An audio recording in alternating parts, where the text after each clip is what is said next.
Energy కోసం నేనైతే ఇక్కడ కొంచెం అన్నం అయితే తినేస్తున్నా. సో, ఎనర్జీ అంటూ "నువ్వు ఎక్కడికి వెళ్తున్నావు అక్క" అనుకుంటున్నారా? ఎక్కడికి లేదండి. నేనైతే ఈరోజు సాటర్డే కదా!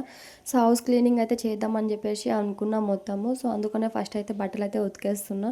చూడండి అసలు ఎన్నయినాయో. నాకు అసలుకి ఇన్ని పనులలో నచ్చని పని అంటే ఒక బట్టలు ఉతకడం ఒకటే. నాకైతే ఈ బట్టలన్నీ ఉతకడానికైతే గంట పట్టింది. దాంతో పాటు నా నడుము కూడా పట్టేసింది. నాకైతే బట్టలు ఆరేసిన తర్వాత అయితే నాకైతే దానిని చూసి ఫుల్ సాటిస్ఫైడ్‌గా అయితే అనిపిస్తది. నేనైతే క్లీనింగ్ మొత్తం 1 మినిట్ వీడియోలో అయితే మనం చూపియలేం కదా! సో, అట్లా అని చెప్పేసి నేను ఆ వీడియోస్ అన్నీ అయితే పార్ట్ 1, పార్ట్ 2 అయితే డివైడ్ చేసి నేనైతే డైలీ 11:00 అయితే పోస్ట్ చేస్తా. సో, మీరందరూ వెళ్ళి శోభ రాథోడ్ యూట్యూబ్ ఛానల్‌ని అయితే సబ్స్క్రైబ్ చేసుకోండి. సో, బట్టలు ఉతికిన తర్వాత నేను లోపలికొచ్చి ఈ సింక్‌ని కూడా నేనైతే నీట్‌గా క్లీన్ చేసేసిన. తర్వాత అయితే నేను ఫ్రిడ్జ్ అయితే క్లీన్ చేద్దామనేసి క్లీన్ అయితే చేస్తున్నా. ఫ్రిడ్జ్‌లో అయితే ఏం లేవు. అన్నీ అయిపోయినాయి. సో, నేను ఇప్పుడే ఈజీగా ఉంటుందనేసి నేనైతే మొత్తం ఫాస్ట్‌గా అయితే క్లీన్ చేసుకుంటున్నా. సో, మళ్ళా అన్ని కూరగాయలు వచ్చిన తర్వాత మనకైతే టైం పట్టేస్తుంది అన్నీ క్లీన్ చేయాలంటే.